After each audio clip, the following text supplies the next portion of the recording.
Thank you, Wendy, for that introduction. And thank you, everyone, for joining me today for this presentation on engaging with your audience on social media. I'm just going to set my screen up here so that I can see everything. You see everyone who's participating. So as Wendy mentioned, my name is Krista, my pronouns are she, her, and I'm very grateful to be presenting today on Anishinaabe and Haudenosaunee territory here in Kingston. So today we're going to have a discussion on how to target different audiences on social media, strategies to engage your audience, and some tips for how you can use a few social media platform features for knowledge translation. So I did a previous presentation on social media last spring, and I believe Stacy put a link to that in the chat as well. If you're interested, it might be a good supplement to this discussion today. So in that webinar, I spoke about developing a brand story and brand goals to help you find your audience, some tips for creating eye-catching social media content, and how to track engagement metrics. So as Wendy mentioned, thank you for those who have their camera on. I do have some discussion questions as we go along, or feel free to speak up if you have any comments or questions, or you can also put it in the chat and I'll try to keep an eye on that. So just a quick icebreaker for today. Oh, I should check, everyone can see my main slides and not my note slides. Okay, so I'm not going to call on anyone. You can go ahead and speak up if you'd like to, or I would love to see everything in the chat. I would like to know your personal favorite social media platform and maybe one of your favorite social media accounts.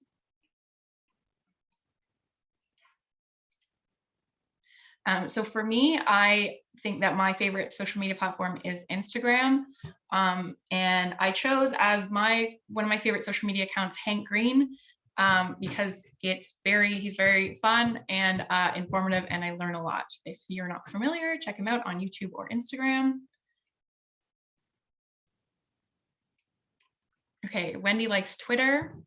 Twitter used to be my favorite. Ryan Reynolds on Twitter is very funny.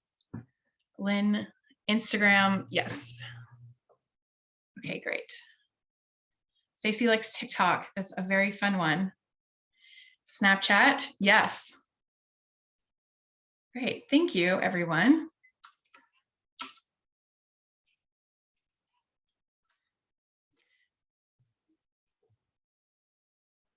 Okay, so I asked for some feedback on content before this webinar, and I heard that many adults or professionals who work with youth don't really know which platforms are the most popular and what kind of content is appropriate for these platforms. So I'm going to start today with an overview of the main social media platforms, who you'll find there and what they can be used for. So just a reminder as we go through these, which platforms you use and why will depend on a lot of things. Your organization goals, your target audience, your message, and that's just something to keep in mind as we go through this. So does everyone here use Facebook? I feel like most of us are familiar with Facebook. It's a very broad platform because you can share a variety of media on it, links, text posts, images, videos, events, and more. So yes, I think everyone here is on Facebook. So in terms of demographics, it has a very large reach. Some social media networks, as we'll see, do tend to be popular with specific ages, but Facebook does have a fairly even spread across most age groups. So according to Hootsuite, the majority of Facebook's advertising audience is between 18 and 55, but seniors are actually the fastest growing age range on that platform. So if you're looking to reach youth, technically you can find them on Facebook, but it's really not the platform that you would use to reach them most effectively. Okay, so Twitter, Wendy's favorite platform, is a microblogging social network prioritizing text posts or tweets. And like most social media networks, it's great for those with short attention spans because all the posts need to be less than 280 characters. And when it launched, the tweets could only be 140 characters.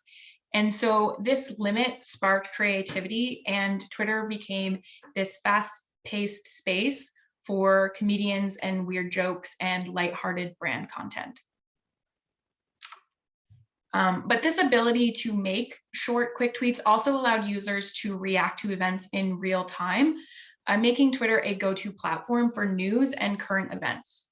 So according to Hootsuite, the Twitter population tends to be younger and wealthier and more educated, just broadly. So I just have some fun facts about Twitter. As I was doing this, I remembered when Twitter first launched in like 2009, we used to post to it by texting the app, which was only on the browser. Was anyone else on Twitter that early in 2009? Remember texting your tweets? So when it first launched in 2009-ish, it took over 3 years to get to the billionth tweet. But now Twitter users submit 500 million tweets a day for over 200 billion tweets a year, just to give us an idea of the scale of the app. And in 2020, usage of the house emoji increased on Twitter by 40%, the chocolate emoji by 27%, and the cupcake emoji by 81%. Okay, so Instagram, which I think I saw was a lot of people's favorite platform, which is great because I'm going to go into Instagram quite a bit today, actually. It prioritizes visual content, pictures, and videos. And among the social platforms, I think Instagram is the one with the largest capability for creating a community.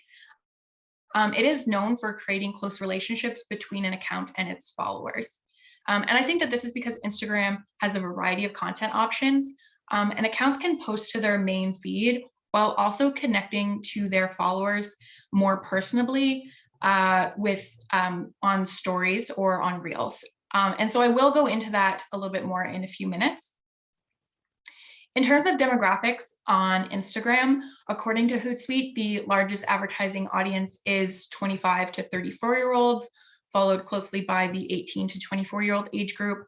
And so Instagram is a good platform for reaching youth, especially if you're using video. So does anyone here have TikTok or go on TikTok? Stacy mentioned that she likes TikTok.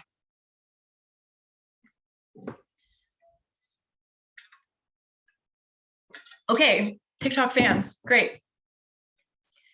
So it's likely that even if you've never heard of TikTok, okay, guilty pleasure, great. Okay, so everyone here does know what it is. It is now the third largest social network behind Facebook and Instagram. But unlike those platforms which allow for sharing a lot of content, it's just a video sharing app.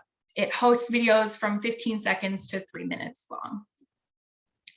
And so many people do think that TikTok is just an app for sharing silly videos of people dancing, but the sheer number of users on the app, the relative ease with which videos can go viral, and the opportunities to edutain your audience means that businesses and organizations are also now getting on the app to help build awareness. So when I say sheer number of users, does anyone know who the most followed person on TikTok is?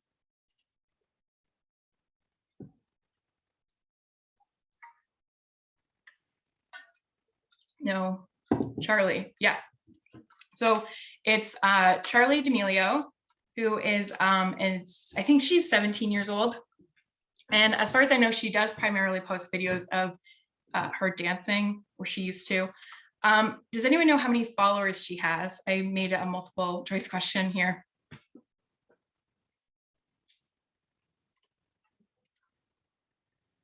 See, yeah, that's right. 135 million followers. And so when I first made this slide, I had a spelling mistake on it, and I had her as only 35 million followers, which I thought was insane. I thought that was so many. And then I realized it's 135 million. So that just gives us an idea of the number of people who are on TikTok.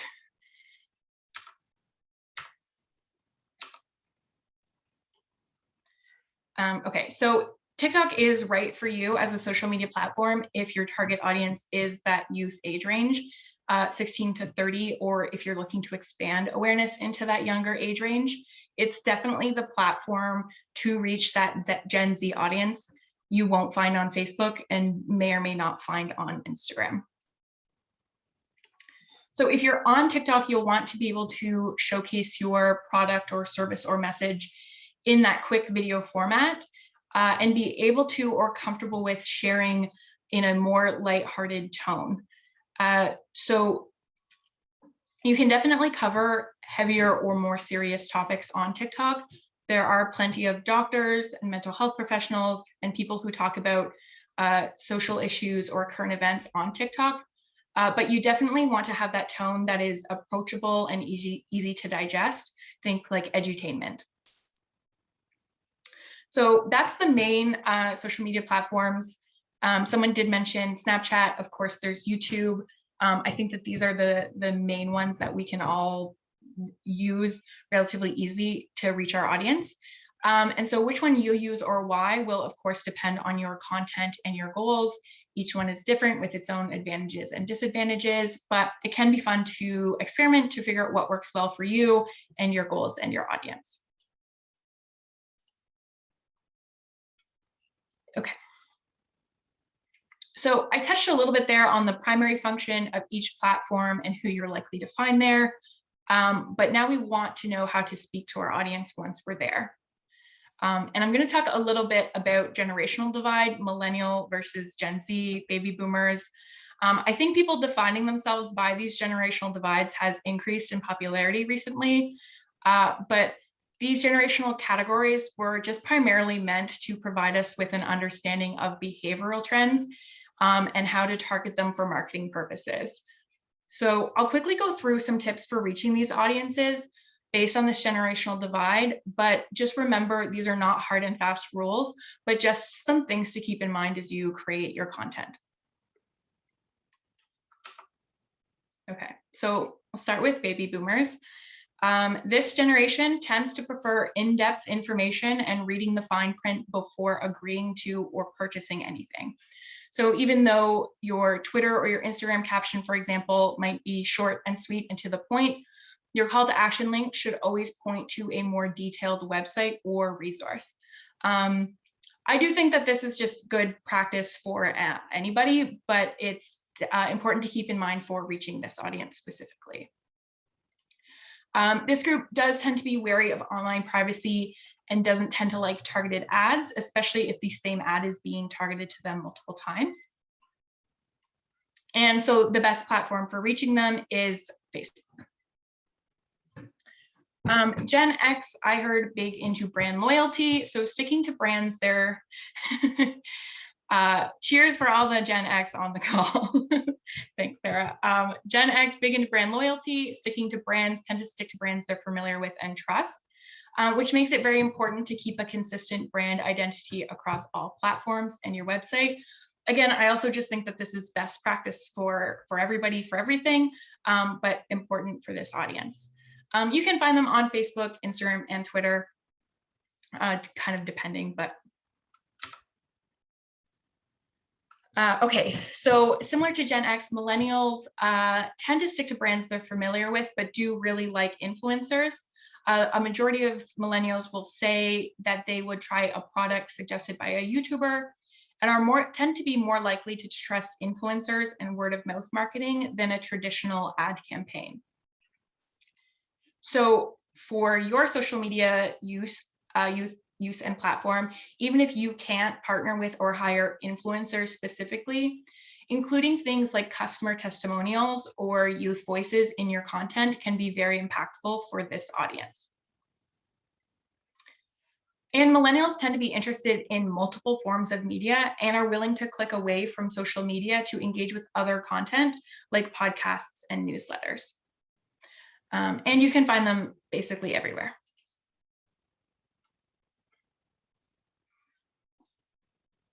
So similar to millennials, Gen Z are huge on influencer marketing and that word of mouth marketing, but they may value authenticity a little more. They really don't tend to feel like they don't like to feel like they're being marketed to. And yesterday on our community of practice call, we were talking about youth engagement, and it was brought up the idea of using youth voices to recruit youth. And I absolutely agree that this is a great idea. You'll often see there's a trend now where someone might make a video about a great product that they found, and then that product will just sell out because everyone goes to try it. That may or may not, the first person to post that may or may not have been paid to do that. But if you can get youth who are talking about this great program that they've done, they tried this great resource, they really liked it, and you should check it out too, that would be very impactful for this audience. And so very unlike, basically completely opposite to the baby boomer generation wary of online privacy, Gen Z has been known to algorithm hack, which is purposefully clicking on and engaging with ads and content that they like in order to be shown more of the similar content. So this makes things like search engine optimization and hashtag usage very important for trying to reach youth on social media. So as when we were talking about TikTok, the best way to reach youth on pretty much any platform is through video, especially if it's quick and short. And they don't read email, generally speaking. Okay, any questions at this point? No.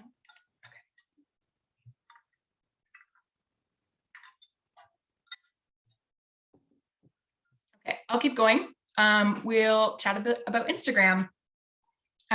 So as I mentioned earlier, I think Instagram has this really amazing ability to build a community and is known for creating close relationships between an account and its followers.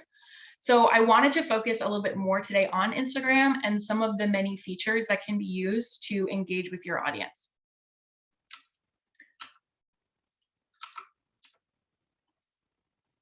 Okay, so I'll start with the main feed. It's, as the name suggests, the main or primary function of Instagram. I think most of us are familiar with Instagram, so you'll know when you open it up and start scrolling, or when you're looking at someone's profile, that's what the main feed is.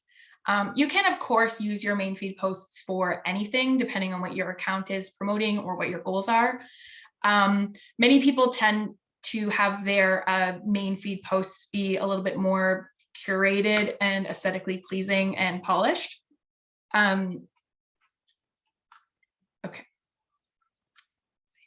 So your followers can engage with your main feed posts by liking, commenting, sharing, and saving these posts. And the Instagram algorithm favors engagement, and so your post is more likely to be shown to more people the more engagement that you get. And so you can get engagement on your main feed posts by asking for it. So studies have shown that asking for engagement on a post is the best way to get it.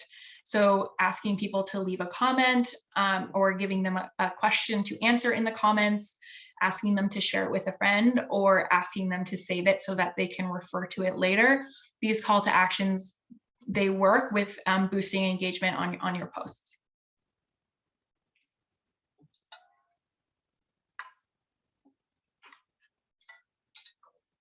Oh yeah, I had a little.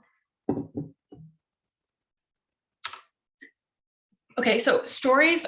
Stories are pictures or videos that automatically disappear within 24 hours. They appear at the top of your feed or on your profile page. And there are so many things that we can do with stories. And of course, how you use them is up to you. As I mentioned, I think Instagram is known for creating those closer relationships between an account and its followers. And I think that it's stories that has a huge part to play in this dynamic. And this is because stories are often used as the more fun and personable alternative to those curated main feed images.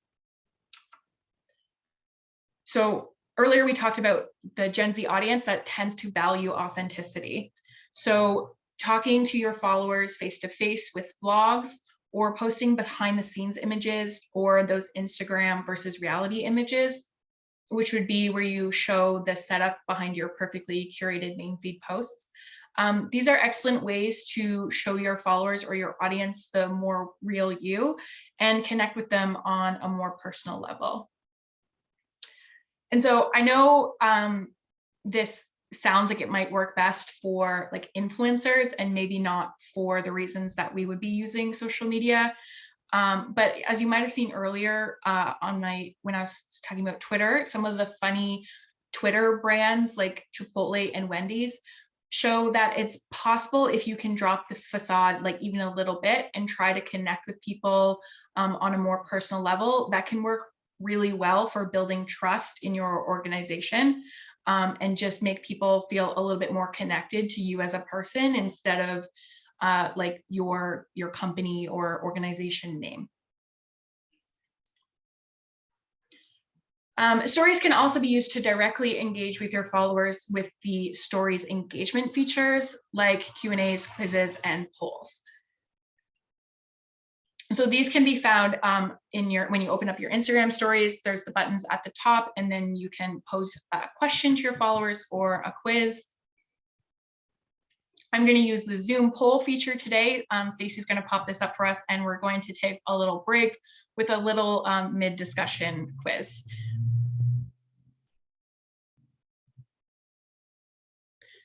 Make sure that we were listening.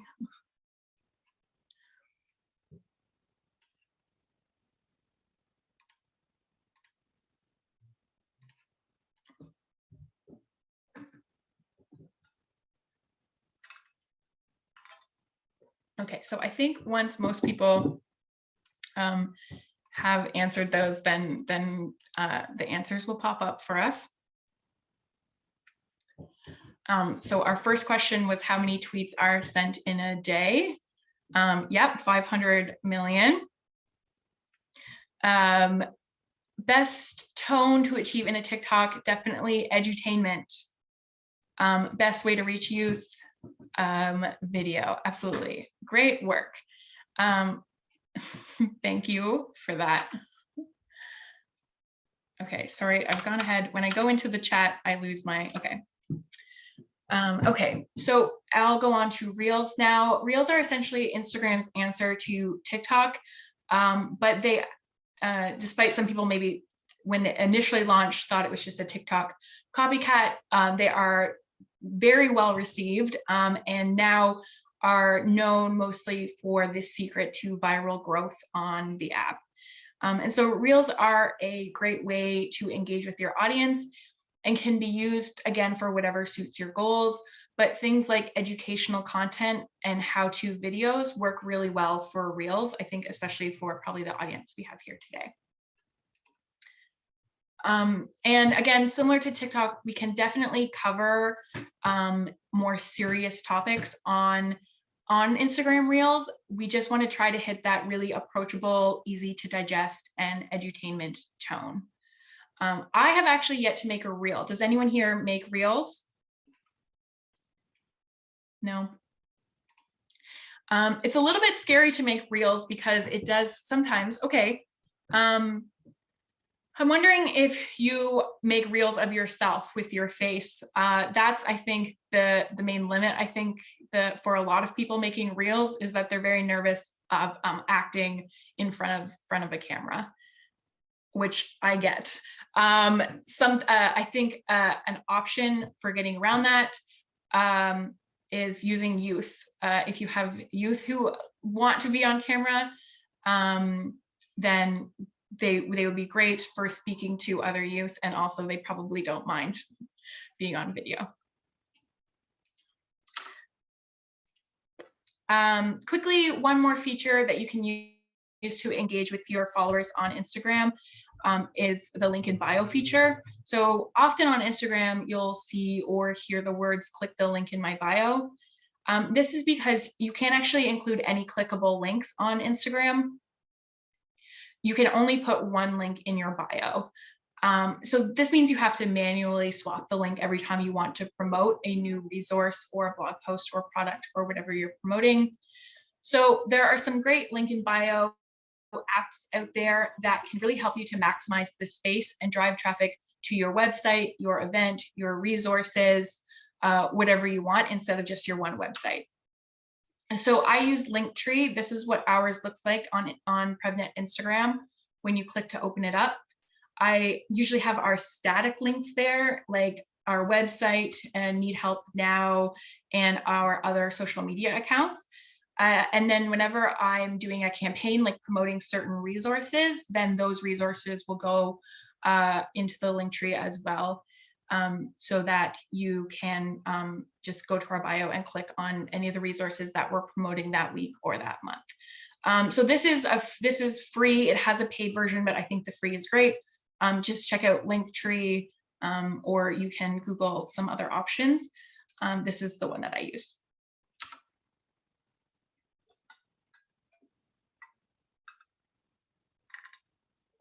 Before I keep going, any questions about Instagram or what we chatted about?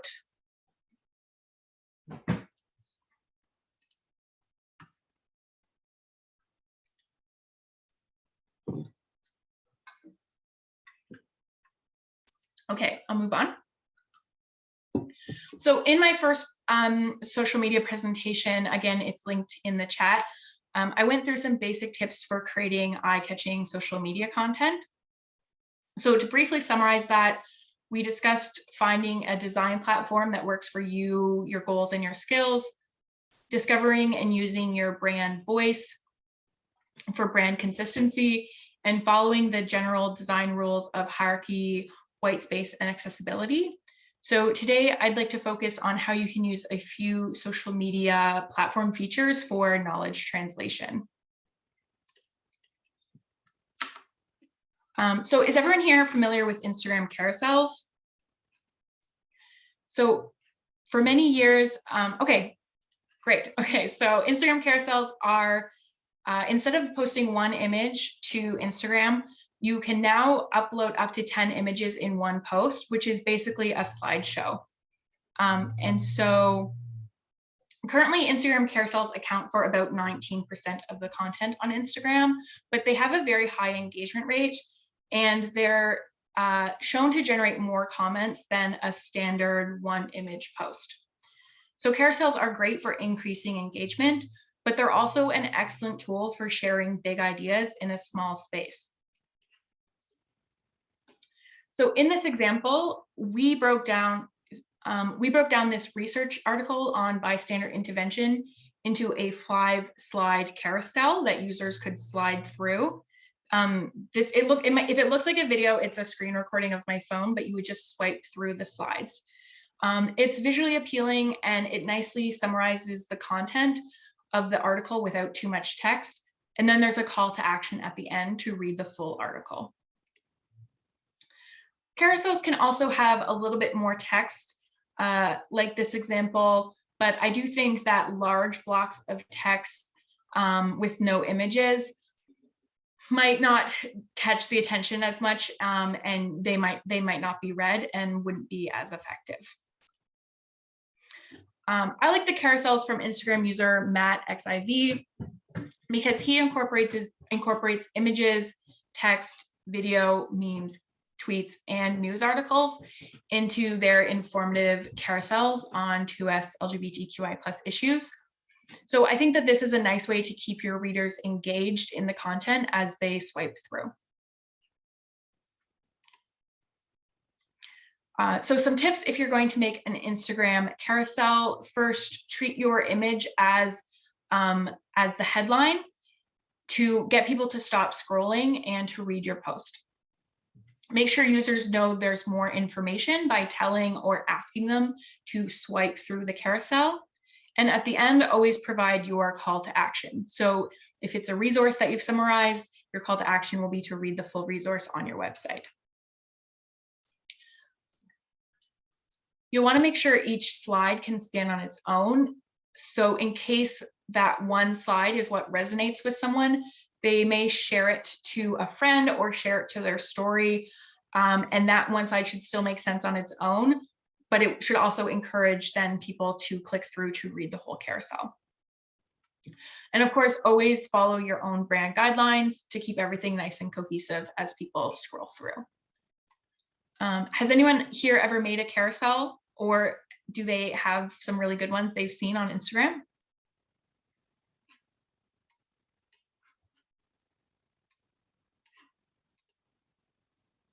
Catalina makes carousels, great. If you did, maybe at the end or now, if you want, did anyone have any tips for carousels that I haven't mentioned or something that they find really helpful?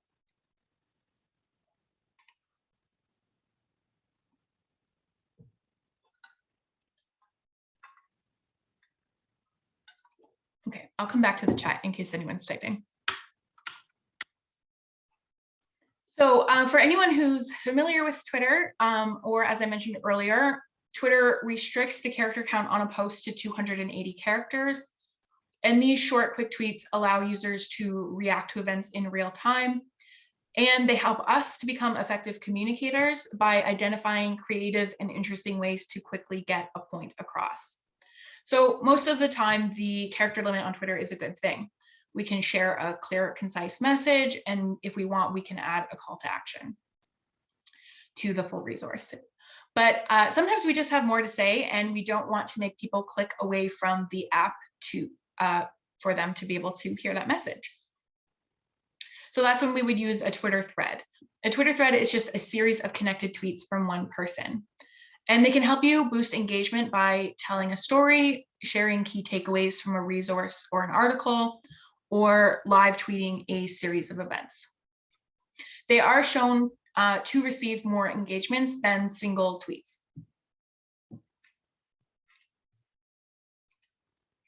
Okay, so this one's not necessarily related to knowledge translation, but I think it's a very fun story of the power of storytelling via Twitter thread, which is in 2015. This Isaiah Wells went viral with a 148 tweet thread about a trip to Florida, which was recently turned into a movie. So it is the first movie based on a Twitter thread. So I don't necessarily recommend Twitter threads about your wild antics or tweet threads that are 148 tweets long. That's probably too long for most of us. But threads can be a great way for drawing in an audience and telling a maybe long or complicated story or idea in an interesting and digestible way. So some tips for your Twitter threads, and they are actually quite similar to carousel tips. Treat your first tweet as your draw or a headline, and create intrigue by making a strong statement or asking a question. Again, you want people to stop scrolling to read your full thread post. You can make sure users know there's more information by indicating that it's a thread with numbers, say 1 of 5 or 1 of question mark, or the thread emoji. And again, make sure each tweet can stand on its own in case that's the one that resonates with someone and they share it. It still makes sense as a single tweet, but people would click over to your whole thread to get all of the information.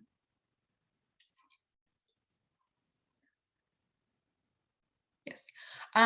Okay, so I would like to know if anyone here has made a Twitter thread that they would like to share about or read some really good ones. And I do see in the chat, Alexis says that bite-sized information is very important for your carousels.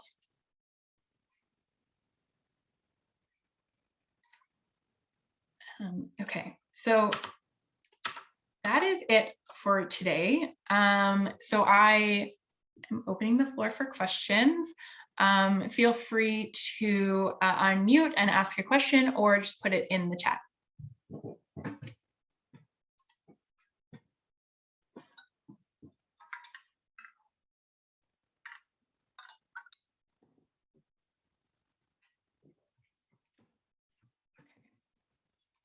No questions yet. If you think of one later, or if you have just any social media questions that you'd like to ask me, you can send me an email.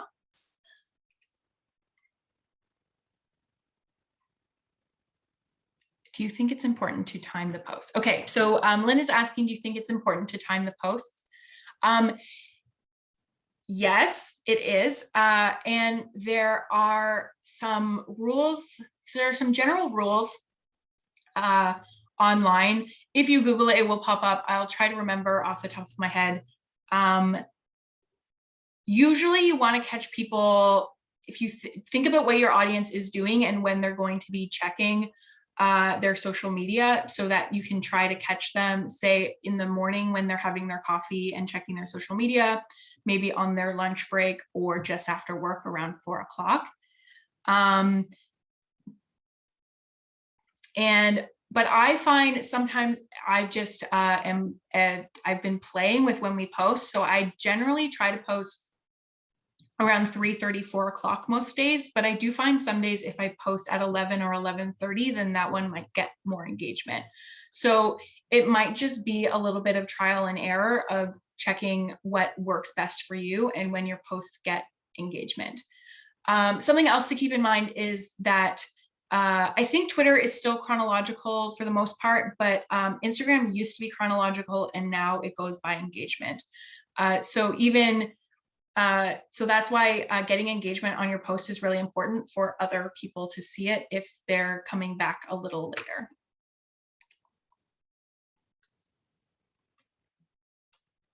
What type of boundaries do you maintain or recommend setting for your social media accounts?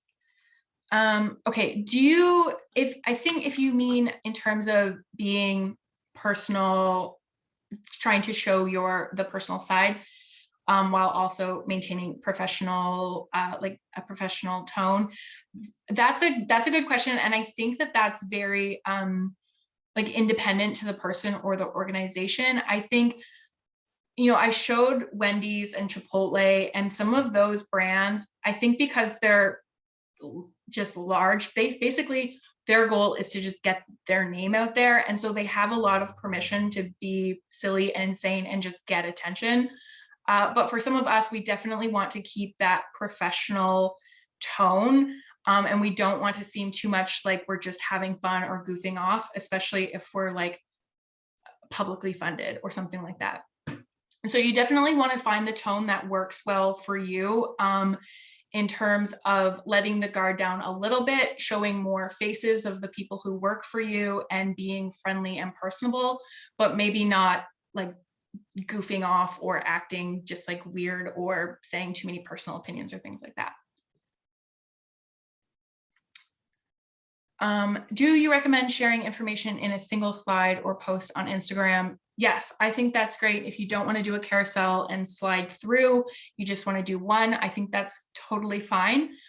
Just some things to keep in mind is that you don't want it to look too busy or distracting. You always want it to be eye-catching, that people will stop and stop scrolling to look at it.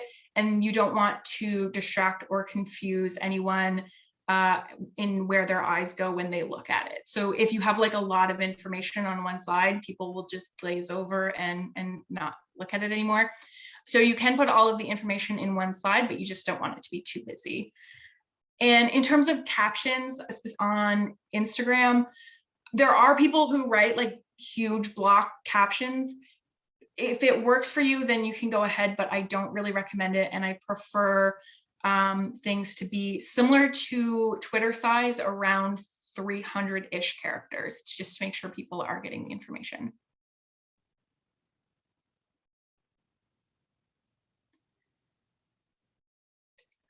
Okay, I might need some clarification on this one. How to report on engagement for implementation science. Lynn, I might need a little bit more clarification for that one. But in my other, oh, yes, sir, Wendy. I'm not sure, but I think she might be asking, and Lynn, you can let us know if it's not right. Like what Krista's suggesting is that you can use some of the metrics that you get on like your hits, the geography, the amount of time spent, reading things, the uptake. You can use those in your report to talk about like your audience and your reach. So you can use them as a way of like, if you were evaluating your knowledge dissemination about aspects of your program, or if you were evaluating your educational campaign about different aspects of your program. So you can use the metrics that exist. And I don't know, Krista, if you want to talk more specifically about those metrics. Yeah, so Facebook, Instagram, Twitter. I'm not on TikTok, so as a business, so I'm not entirely sure the metrics that TikTok will give you, but probably very similar. They'll show you reach, which is how many accounts or people have seen your post, shares, views, people who got there organically or through hashtags. All of that information is available like on your Twitter analytics account or on your insights on Facebook or Instagram. In my first presentation, which Stacy has in the chat, I go into that way more in depth. So I would recommend checking that out.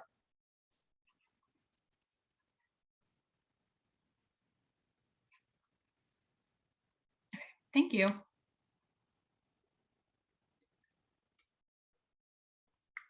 Okay, I see some accounts adding hashtags that are completely unrelated to the content. Is that recommended, or is there a risk with that? I don't recommend it.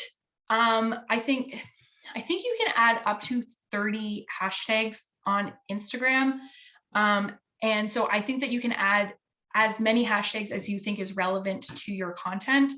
I think you can, if something is trending and you want to add your content into that trending hashtag to try to get views on it. I mean, you might get views on it, but it might not be views you actually care about. Like if they don't care about your content to click over to your profile to then learn more, it doesn't really matter. And so when people are looking at that hashtag, they're looking for information on that thing. And so I don't know that there's necessarily risk, but I'm not sure that there's too much benefit. I would really recommend just sticking to the hashtags that are relevant to your post.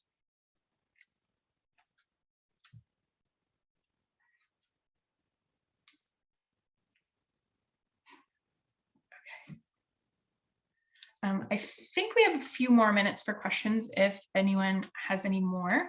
Thank you so much for all the questions, though. This is great. Oh, I actually added a few more questions. I just had some more content. If people have time to stick around, I can keep going. Okay. So there are, how can I get more reels? Oh, thanks, Sarah. That's wonderful. Follow PrevNet on Instagram if you're not doing so already.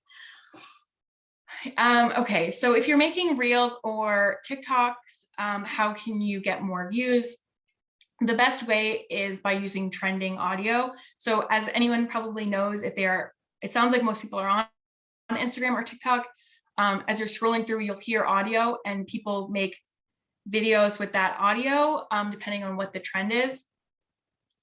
And so you keep hearing that audio, and that's because people are jumping on that audio to get views on their own reel.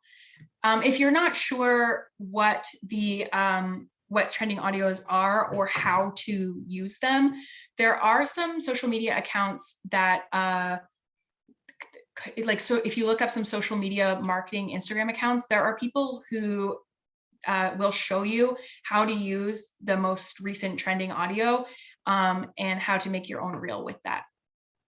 You also just want to make sure that your videos are well lit. You know, you have a good quality camera, and that you have a catchy hook and a clear, quick point of why you're making a video.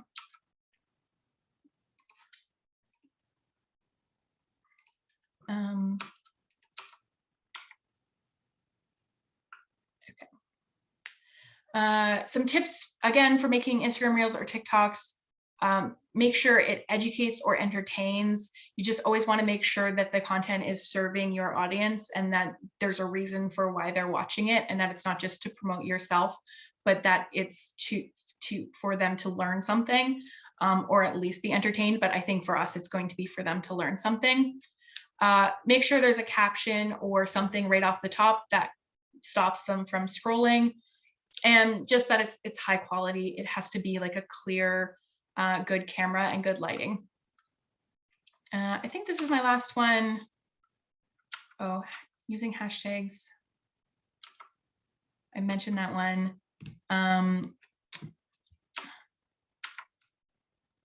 There we go. That's the one I want. How can I convert views to followers? So as we mentioned, if you're using a hashtag and someone finds your post from searching that hashtag or from the explore page, and they click over to your profile, you want that person to follow you. You want to try to convert any views that you're getting from your non-followers to followers. So you want to make sure that your profile is optimized by having a clear profile picture, a handle or a profile name that makes sense for your company or organization or what you're doing, and a clear bio that explains exactly what you do, and your link in bio that offers more information. So basically, you just want to make sure that when people are clicking over to your profile, they can very quickly and easily see exactly who you are and what you do, so that if they're interested in that content, which they probably are if they clicked on your post, they're not confused and they know who you are and they want to follow you. Okay, so that is all I have, but we still have a few more minutes for questions if anyone has any more. Or if not, Stacy has put a link to the survey in the chat. So if you could take a few minutes when we're done here to fill that out, it helps us to make more content for you. I just had a question. Yeah. So for this, do we, like I have 2 Insta accounts on my own, and I have to sort through what people are real. Do we not care for work? Like all the I don't know, bots, fake people.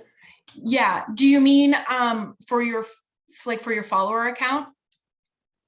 Like for me, I have 2 personal accounts, but for work, I don't have any of this. This is a whole conversation at work. Yeah, but we don't care who follows us, right? It doesn't matter. I mean, it's kind of up to you and your goals. I think you definitely want followers who are going to be engaged with your content. So you should be trying to attract people that is like people who would be interested in your program or in the type of service you're offering or the type of content that you're trying to get out there. So initially, I mean, you can be trying to attract anyone just to get those followers and get that engagement. But ideally, you should be posting like quality content that the people that you care about want to see. Yeah, yeah, absolutely. I was just thinking about like for one of my accounts it's private, and for one of them it's public, right? And so for the public one, you don't have people just show up on your account and you're like, oh, and then you check them out and they're not real. Yeah, I mean, that's fine. I don't think you have to be worried about it necessarily. You don't have to necessarily be worried about who follows you.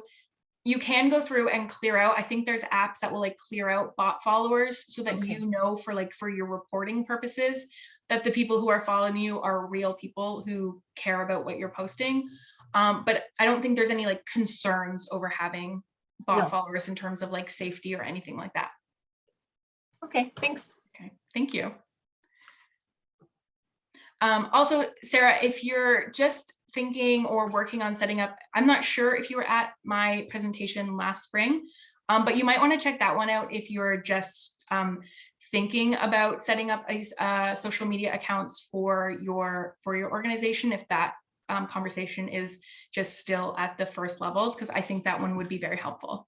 Yeah, I will do. I know like we have social media accounts, but I'm actually not sure who's handling them right now. And usually I just send them material and what I want to say, and they work it up. But yeah, I'm interested. Yeah, I just don't know who's doing that right now. The people that were doing it are gone. Okay. But I'll check it out for sure. I know Rochelle always goes to the recorded ones that she missed, but I'm not sure that I know how to access that. Where is that? So I think that there's a link to the chat, but if you, Stacey might repost it so we don't have to scroll. It's also on our website under news and events under webinars. Okay, super. Thank you. Oh, and Stacey, thank you, Stacey. Just put it in the chat again. Okay, so I think that's our time.